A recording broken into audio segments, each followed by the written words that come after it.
meus queridos irmãos, estamos aqui na Associação Seu Espírito Jesus de Nazaré, em Feira de Santana, Bahia, para tratarmos de uma temática muito interessante, que é o alto amor com valorização da vida. Mas para falar sobre essa temática, é importante que a gente peça a Jesus que nos ilumine e que nos permita falar de forma bastante apropriada com esse tema. Por isso, é com essa sensação de alegria, de compartilhamento, que eu convido a vocês para fazer a oração inicial.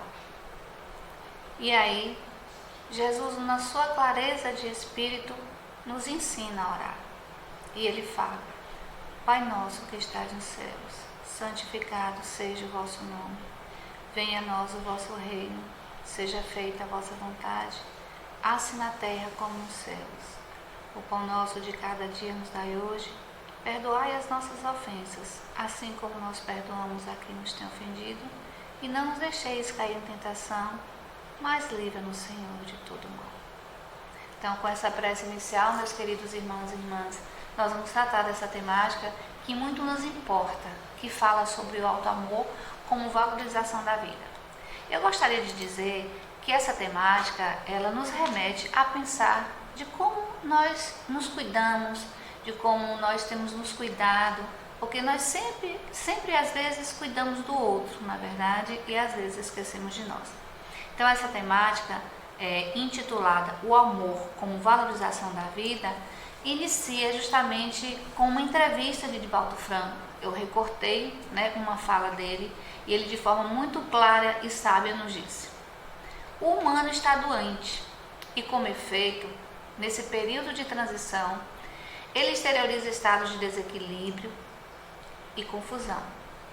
A ciência e a tecnologia, que tanto contribuíram para o progresso intelectual, para as conquistas pessoais do humano e da sociedade, não equacionaram o problema da consciência, o problema do ser. Então, Divaldo Franco, de uma forma muito sábia, vai falar, como alguns outros filósofos falam, justamente sobre a existencialidade e a questão de ser e não de ter. É claro que é importante termos nossos bens materiais, a nossa casa, o nosso carro que nos conduz, nesse momento para estar aqui a gente precisou de um transporte, mas que a gente não valorize isso mais do que estar com o outro, estar vivenciando os bons momentos, as alegrias e também as dificuldades. E é por isso que Kardec nos chama a atenção, mais uma vez, à luz do Espiritismo, que nós precisamos trabalhar o alto amor, o autoconhecimento, e aí, consequentemente, a gente vai pensar sobre a reforma íntima, que é a proposta do Espiritismo. Então, nós vamos observar que é importante a gente compreender que existe uma origem de todas essas situações e que, às vezes, elas são acessadas em vários momentos da nossa vida. Então, falando sobre a Associação Nacional de Educação Pré-Natal, a ANEP Brasil, ela coloca o seguinte: lembrar que tudo isso tudo que nós vivenciamos, tudo que nós compartilhamos, já existe dentro de nós. Seja a alegria, a felicidade, o amor, e foi plantado ainda no ventre materno. Então lembrar que tudo começa quando somos ainda gestados. Somos a escolha que fazemos. Precisamos então acolher todas as gestantes do universo, portais para a vida. Somos as sementes que foram germinadas no ventre materno e hoje somos os adultos que vivemos com os imprints ou as impressões da vida intrauterina. Então, meus queridos irmãos, o alto amor, ele inicia quando? Onde? Ele inicia no ventre materno. É lá que a mãe, o pai, a família pode lançar as primeiras sementes do alto amor nesse bebê que está por nascer, porque o bebê vai receber tudo isso na forma de vibração, na forma do toque, do aconchego, do carinho, e sabe que é amado e respeitado. E a pessoa que ama e respeita, com certeza, se ama e se autorrespeita, com certeza também saberá amar a sociedade e respeitar também a sociedade. Então, por isso é que precisamos valorizar todas as gestantes. Então, é nessa perspectiva que eu trago essa palestra, que a gente possa compreender que todas as situações, elas iniciam lá, no núcleo menor que é a célula, aquela célula que foi concebida e que hoje somos nós, neste momento, no existir desse planeta. Portanto, é muito essencial que façamos algumas reflexões que são importantes. Para ter auto-amor, é preciso que a gente faça uma reflexão de como estamos conduzindo a nossa vida. Por exemplo, será que somos escravos de alguns vícios? Seja eles quais forem, né? Aquele vício, né, da gula, de comer demais, o vício do cigarro, o vício do álcool, o vício de uma rotina, né, que a gente não pode quebrar porque aquilo é muito essencial para a gente. Ou seja, nós somos escravos de quais situações?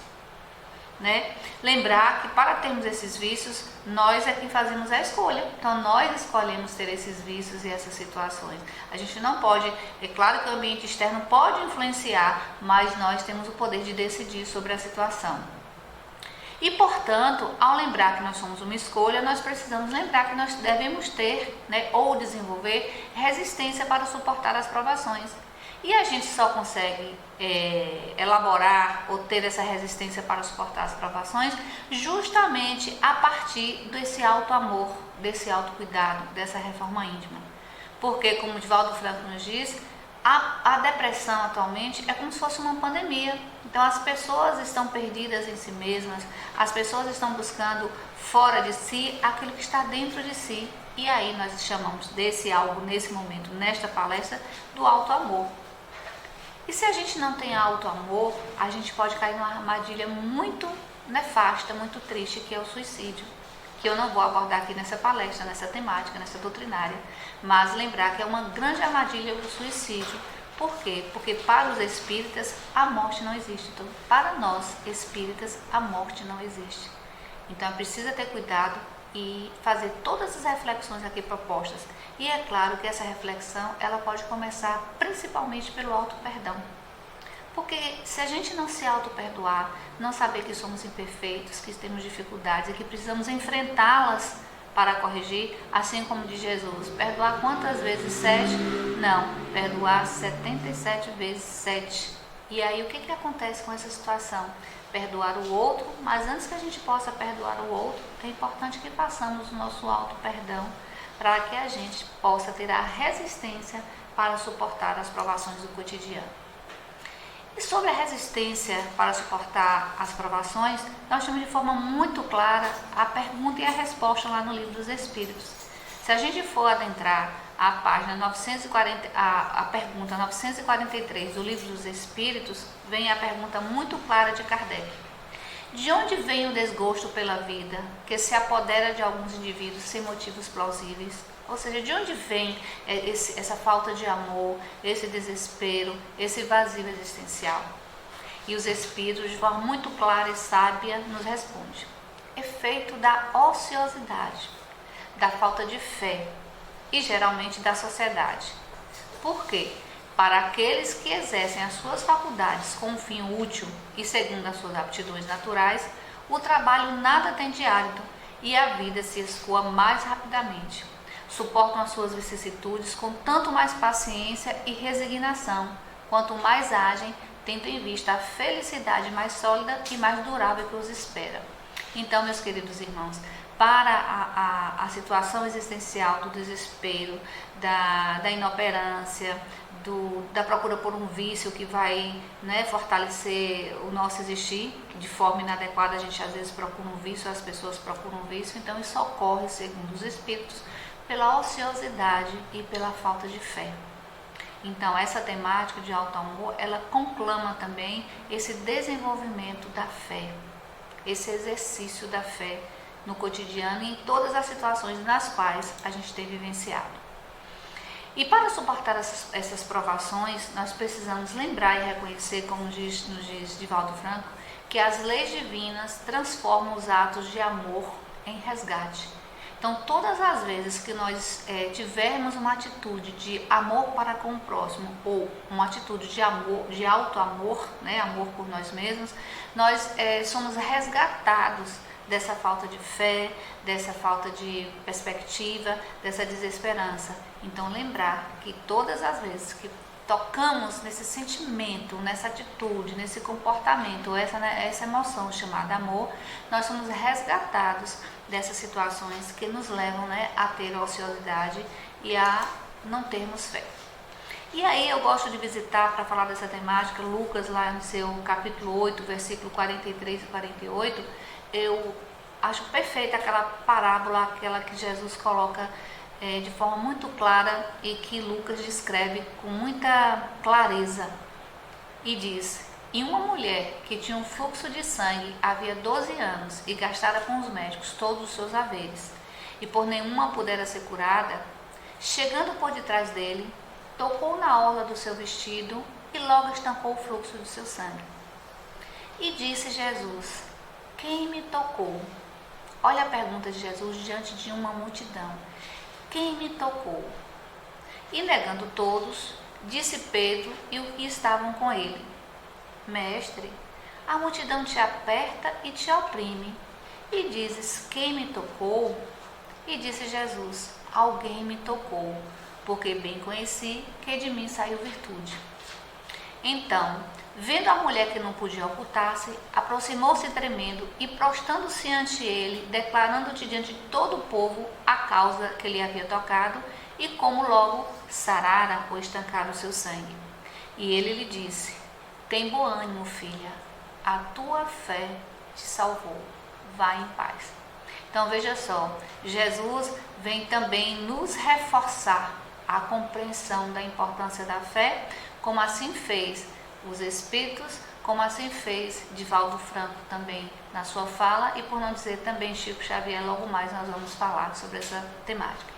Então a fé, ela pode ser o alicerce para o desenvolvimento desse auto-amor e como reforço, né, para vivermos as provações ou as dificuldades no nosso cotidiano, no nosso existir. Então observe, meus queridos irmãos e irmãs, que Jesus não disse curei alguém.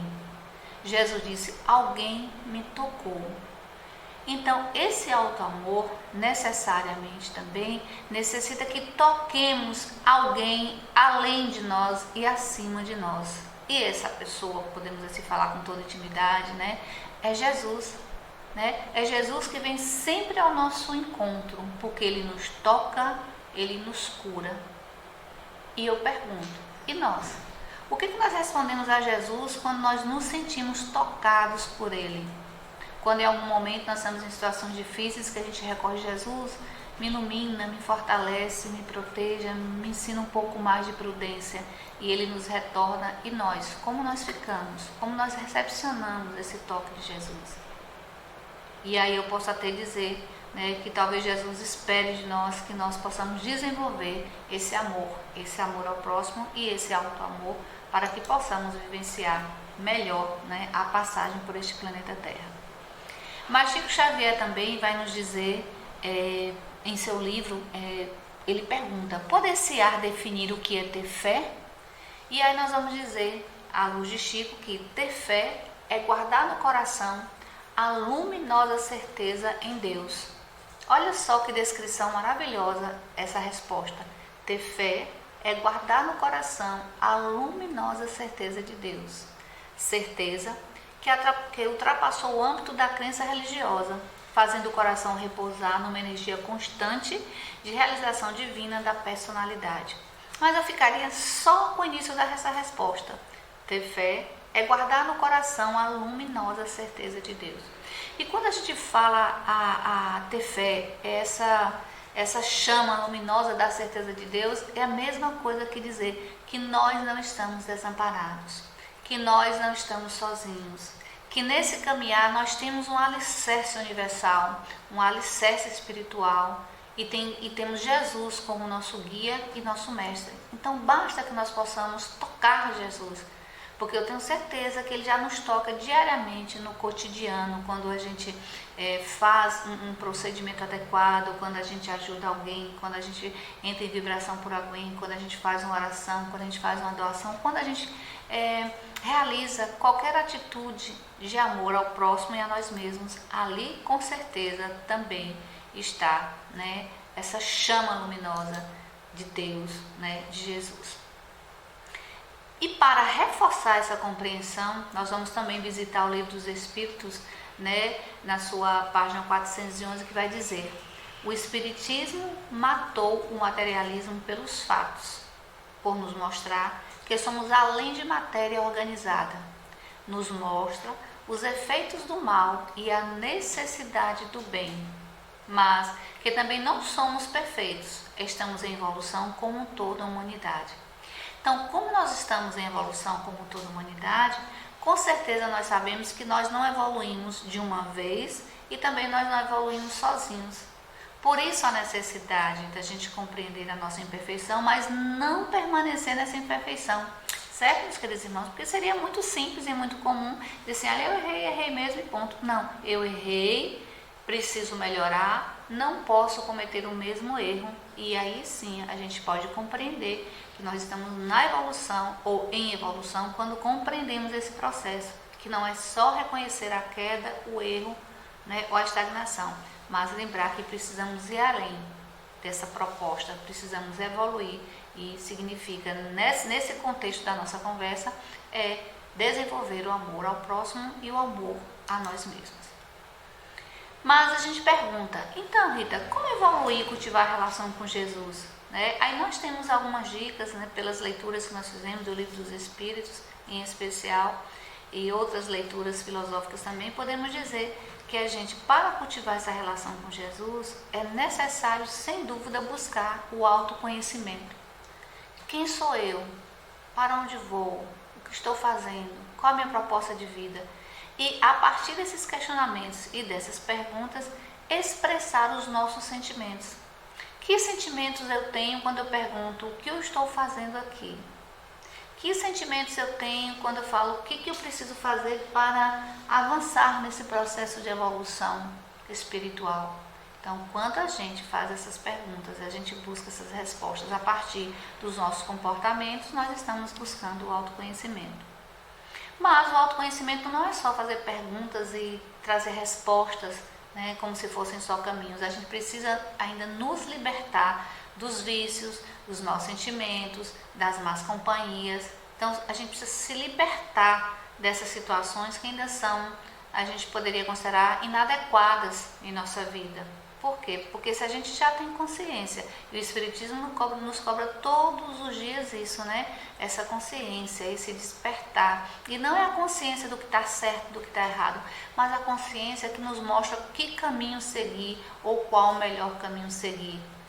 E a importância de reconhecermos essa pergunta é justamente para que a gente possa se libertar e evoluir no cultivo da relação com Jesus.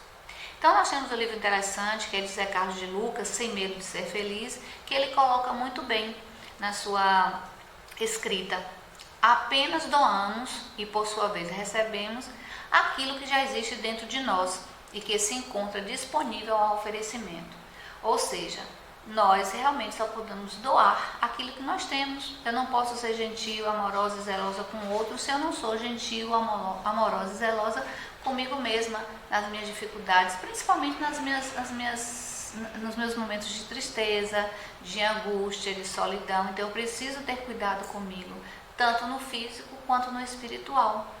E aí é que a gente começa a pensar sobre o auto-amor, sobre o desenvolvimento do auto-amor como forma de valorizar a nossa vida. Então, o auto-amor, ele nos poupa de escolhas e atitudes que nos trazem prejuízos e sofrimentos. Ou seja, quanto mais amarmos, quanto mais nos amarmos, nos desligaremos das crenças, pessoas e situações que não são saudáveis.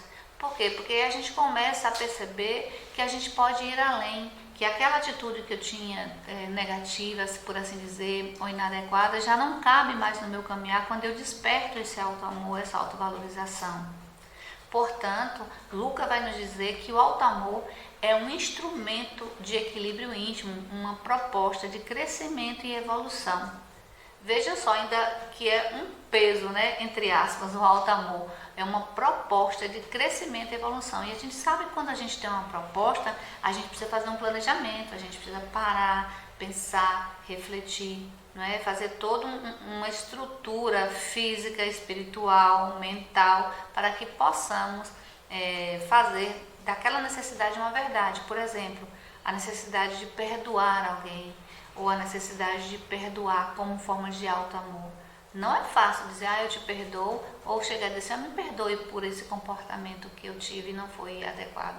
A gente precisa fazer um processo de planejamento, dado que a nossa imperfeição, as nossas dificuldades, né, a nossa sensação de grandeza, e a gente precisa nos reduzir um pouco mais na compreensão de seres imperfeitos e a partir daí buscar essa evolução que com certeza chegaremos ao alto amor. Então, meus queridos irmãos, ainda segundo Lucas, quem tem alto amor trabalha para si intelectual, moral, emocional e espiritualmente. Olha só que maravilha! A gente está fazendo algo que vai nos remeter a um processo de evolução contínua em todas as esferas da evolução. Amadurece e engrandece os nossos projetos de vida, desenvolve-se socialmente, ou seja, nos desenvolvemos mais porque ficamos mais abertos, ficamos mais alegres, ficamos mais felizes. E se estamos mais alegres e mais felizes, nós evitamos os vícios e os abusos de qualquer natureza. Então o alto amor, ele evita os vícios, além de proteger, da negatividade, porque nós passamos a encarar positivamente as pessoas e as situações.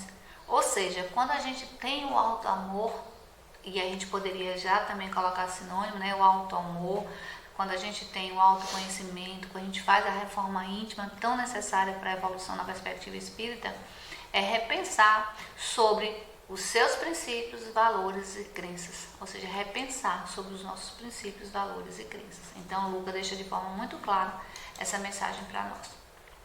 E ele ainda vai dizer que a pessoa que não se aceita acha-se repleta de defeitos, não tem cuidado com seu corpo físico, mas está loucamente tentando amar alguém, porém odiando a si mesma.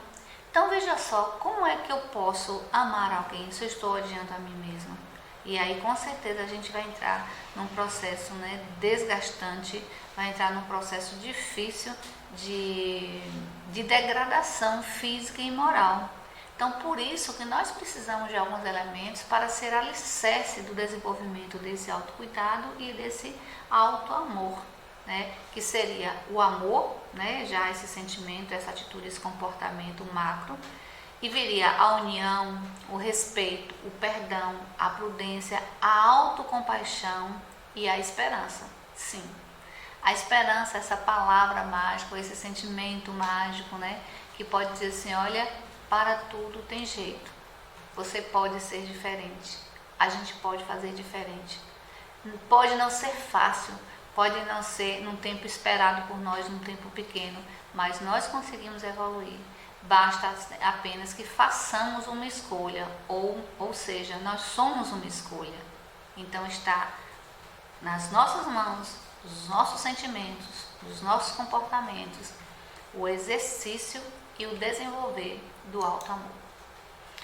E aí, para falarmos de alto amor, e eu trago aqui que talvez a gente esteja falando como sinônimo, nós falamos sobre o autoconhecimento. Porque o autoconhecimento, ele consiste no olhar interior e nos permite descobrir quem realmente somos, o que queremos e quais as razões e as motivações que impulsionam o nosso comportamento perante a vida e as pessoas. Então veja só, é aquele momento em que nós, diante de um espelho, nós nos deparamos com as nossas dificuldades físicas, mentais e espirituais. E a gente pode parar em um momentinho e ficar diante de um espelho e observar cada detalhe nosso, cada perfeição, que nós temos nos nossos cabelos, nos nossos olhos, e o que é que nós estamos fazendo com este corpo físico. E a partir daí a gente vai buscando esse autoconhecimento de algo bem concreto, palpável, que é o nosso corpo físico e que é perecível, porque nós somos espíritos imortais. Então, o autoconhecimento consiste justamente nisso, nesse olhar interior que nós precisamos ter. Mas esse olhar precisa partir de algum ponto. E se a gente não tem um ponto, se for alguma pessoa, por exemplo, que tem dificuldade de leitura, ou que não gosta de ler, ou tem dificuldade de se concentrar, então pare diante de um espelho, se olhe e se permita reconhecer cada pedacinho de você. A expressão do seu olhar, a expressão do seu corpo, o que você gosta em você, o que você não gosta, como é que está o seu sentimento naquele momento. E a partir daí a gente vai buscando outros elementos que são justamente os elementos do autoconhecimento, que são os sentimentos, as emoções, as experiências e as propostas que nós teremos para desenvolver esse autoconhecimento. Portanto, meus queridos irmãos, Lucas vai nos dizer que descobrindo-se quem é, aceita-se como é. Então por isso ele diz, medite sem culpa e não vá se ferir. E quando a gente fala não vá se ferir, a gente chega nessa palavrinha que a gente tem dificuldade até de expressar que é o suicídio, então não vá se ferir. Por isso que a gente precisa de alto amor, de autoconhecimento. Né? Aqui sem julgamentos a nenhuma pessoa, e também abraçando a todas as famílias que têm passado por um momento difícil desse, em que algum membro da sua família tenha cometido esse suicídio. Né? Então, nessa descoberta, você se encontrará com alguém que talvez não conhecia, com defeitos que você mesmo não admite e nem suporte, mas não importa, como diz Lucas, aceite-se. E é esse movimento existencial do aceitar-se é que ele considera o autoconhecimento e que o Espiritismo vai considerar a reforma íntima. E a partir dessa reforma íntima, nós podemos desenvolver o alto amor. Então eu espero que com essas palavras, em especial aquela não vá se ferir, que a gente tenha essa proposta do recomeço, de pensar que sempre existe um amanhã e que tudo passa, como diz Chico Xavier, né? Tudo passa e a gente vai conquistando cada dia, né? Um dia após o outro, a fortaleza, né? E a essência para seguirmos adiante nesse processo evolutivo. Então, quando a gente começa a ter mais autoconhecimento e mais autoamor, a gente começa a ter autoaceitação.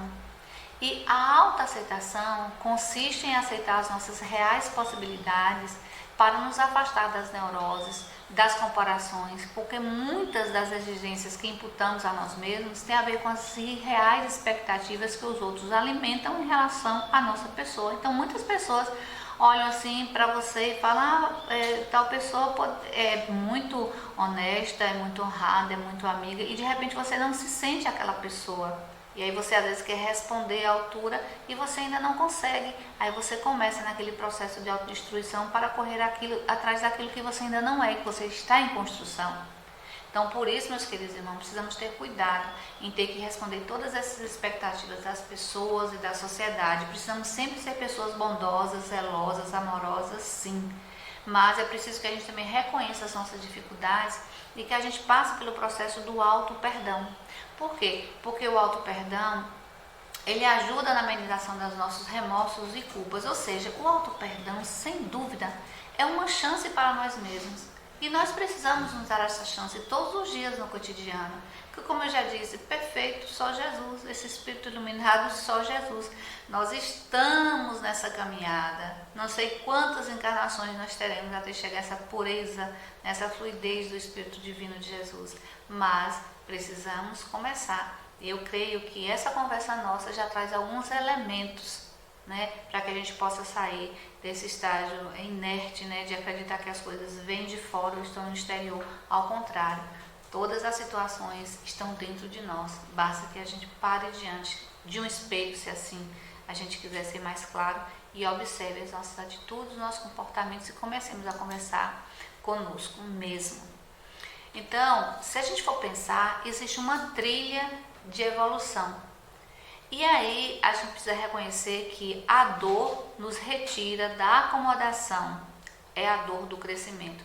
Então, toda vez que nós estivermos com dificuldades, né, com o esposo, com filhos, com amigos, com vizinhos, com qualquer situação em que a gente esteja, né, passando por uma sensação dolorosa, não esqueça que é sempre por uma causa melhor ou maior. A gente é que no momento não reconhece, não estou dizendo que a gente tem que aceitar a dor como algo fácil, como algo bom, mas para nos retirar da acomodação, dizer o que eu posso fazer diferente então, para que essa situação não aconteça novamente, para que não se repita ou que não seja algo perene na minha vida. Então, a evolução diz respeito a isso, a trilha que a gente tem que seguir diz respeito de que a gente às vezes precisa sentir dor, não que a gente queira ter dor, mas às vezes a gente sente dor porque a gente desconhece, a gente sente dor porque a gente no momento teve uma atitude que não foi adequada, teve um comportamento que não foi adequado, ou a gente desconhecia a situação, ou a gente tentou fazer o melhor e não era para fazer aquela atitude ou ter aquela atitude naquele momento, tá? Então, a gente precisa nesse momento compreender que o sofrimento ocorre quando não compreendemos a dor e não sabemos ainda a função dela. Então, meus queridos irmãos, a dor é como se fosse um elemento, um gatilho que desperta em nós a necessidade de nos sentir talvez tocados por Jesus ou de tocar Jesus. Porque na maioria das vezes, eu posso dizer pelo que eu conheço e convivo e converso com as pessoas, a gente normalmente só procura Deus, só procura Jesus quando a gente está numa situação de dor. Na verdade, quando a gente está alegre, feliz, às vezes a gente até agradece, mas é tão rápido e tão passageiro. Mas quando a gente está na dor, a gente vai lá no chão e a gente às vezes ajoelha e a gente fica a noite sem dormir e a gente ora e a gente revisita todos os livros. Não é verdade que é assim que a gente faz essa trilha? Não está errado, também não está certo. O importante de tudo isso, como eu venho reforçando, é buscar esse auto-perdão, essa autocompaixão e esse autoconhecimento. Porque nós precisamos lembrar que as escolhas sempre estarão conosco. Por exemplo, a escolha de estar aqui nesse momento é minha, a escolha de estar me ouvindo nesse momento é sua. E se nós estamos escolhendo esse momento, é porque nós precisamos ouvir essas palavras, eu preciso dizer e dizer para mim mesmo inicialmente, para depois dizer para vocês essas palavras. E não se esqueçam, meus queridos irmãos, não sejamos ingênuos. Vão sempre nos questionar e exigir mais por sermos espíritas. Então vai ser muito comum dizer, você não é espírita? Eu pensei que você não fizesse isso não, porque você não é espírita, não precisava ter mais calma, mais perseverança, mais paciência. Sim, eu precisava, mas humana como sou, nesse momento eu não tive. E aí é que a gente precisa reforçar essa ideia. Eu não tive, mas isso não pode se repetir. Então a gente vai trabalhar para aquela situação de imprudência, né? Ou de negatividade, ou de qualquer situação difícil que a gente tenha enfrentado com violência, por exemplo, ou com desgaste, que a gente não possa mais fazer ou ter aquela atitude. Então lembrar que para reforçar todos aqueles sentimentos que nós falamos de amor, de perdão, de paciência, de perseverança, de alegria, a gente precisa lembrar sempre de Jesus. Porque Jesus, como eu disse desde o início, Ele nos reabilita, Ele nos cura, nos acolhe, nos protege e nos acalma. E a gente precisa de Jesus em todos esses momentos para desenvolvermos esse alto amor, esse autoconhecimento, esse auto perdão e aí sim nos considerarmos na trilha da evolução. Então, meus queridos irmãos, então tá, Rita, como é que a gente pode fazer isso, né? Então eu trouxe aqui algumas dicasinhas que dizem assim, para cultivar a relação com Jesus precisamos perdoar. Precisamos perdoar. E não só eu digo isso, toda a literatura espírita fala sobre o perdão. Se vocês viram o Papa falando, ele fala sobre o perdão. Nós ouvimos várias pessoas falando, a literatura científica, a literatura religiosa, fala sobre a importância do auto-perdão, do auto-amor. Porque quem não perdoa adoece física e emocionalmente. Porque o perdão, ele é libertador e cura a alma. Sem o perdão, nós nos tornamos prisioneiros do ódio e da vingança. E meus queridos irmãos, não queiramos de forma nenhuma ter uma mochila pesada. Uma mochila com ódio e com vingança nas costas vai nos fazer perecer muito nesse existir, com adoecimentos, com sofrimentos, com quedas. Então nós não temos outra opção. Ou nós perdoamos ou nós adoecemos. Porque as pessoas que são entulhadas de mágoa, quando não perdoam, com certeza adoecem e sofrem muito mais. E lembrar que o não perdão, né, gera conflitos, e esses conflitos separam famílias, amigos, congregações e até irmãos em Cristo. Então, por isso nós precisamos pensar que nós precisamos perdoar aquele companheiro que a gente às vezes não se identifica muito no trabalho, aquele irmão espírita que às vezes você não tem tanta empatia, mas vamos seguindo juntos ali, olhando sempre com olhos de amor. Então, todas as vezes que você tiver um desafeto, que você tiver uma pessoa que você talvez não tenha empatia, não importa, quando olhar para ela, olhe com olhos de amor. Eu tenho certeza que isso transforma o nosso comportamento, que isso transforma o psiquismo, transforma a energia na qual estamos inseridos naquele momento. Seja no ambiente familiar, seja no ambiente de trabalho, seja um ambiente onde nós congregamos para falar sobre Jesus. Então, meus queridos irmãos, falar de auto-amor, falar de autoconhecimento é falar na linguagem espírita sobre a reforma íntima. Então, é como se fosse um chamado de Deus essa reforma íntima. E a gente vai encontrar um pouco sobre isso lá em Djalma Margolo, no livro Encontro com Jesus, quando ele diz assim, quando interagimos com alguém, saímos do encontro transformados. Imaginem um encontro com Deus, com Jesus. Com certeza haverá mudança profunda em quem os encontrou. E eu não tenho dúvida, quando a gente está numa situação difícil, principalmente eu falo aqui pelas mães, né? As mães às vezes sofrem antecipado pelos filhos, mesmo o filho feliz e bem, a gente já fica preocupada, será que essa felicidade ainda vai permanecer por algum tempo? Será que ele está feliz mesmo? E a gente fica questionando, porque isso faz parte do existir, né? Faz parte da maternidade. Então, meus queridos irmãos, nós precisamos pensar nesse encontro com Jesus como um alicerce para essa transformação, para que a gente realmente consiga fazer essa reforma íntima tão desejada também por nós e por cada um de vocês aí que me ouve, que me vê nesse momento. Então, Chico Xavier vai nos dizer de forma muito clara, embora ninguém possa voltar atrás e fazer um novo começo, qualquer um pode começar agora e fazer um novo fim. Então, se você me perguntar, Rita, quando é que eu posso começar a minha reforma? Eu digo agora, exatamente agora, neste momento em que você me ouve, em que você está nesse estado de vibração, de transformação, de auto-amor, de reforma íntima. Então, é o momento, é agora. Essa reforma já começou quando você agora já nos ouve, já nos escuta. Porque, sem dúvida, Deus diariamente nos dá uma página em branco. E se a gente disser assim, se é agora que é para fazer a reforma íntima, o que a gente vai dizer? Vai dizer que o tempo passa e todos os minutos são preciosos para as conquistas espirituais. Todos os momentos. Então, meus queridos irmãos, não deixemos nada para amanhã. Não deixemos para fazer aquela visita que a gente quer fazer ao ente querido para depois, né? Seja sua mãe, seu irmão, seu familiar, seu vizinho. Se você quer estar fazendo uma atitude de amor, quer declarar o seu amor para alguém, para o seu filho, seu irmão, seu companheiro, então não deixe nada para amanhã. Faça tudo agora, porque isso permite que a gente possa entrar num processo de evolução, porque amanhã podemos nem existir materialmente.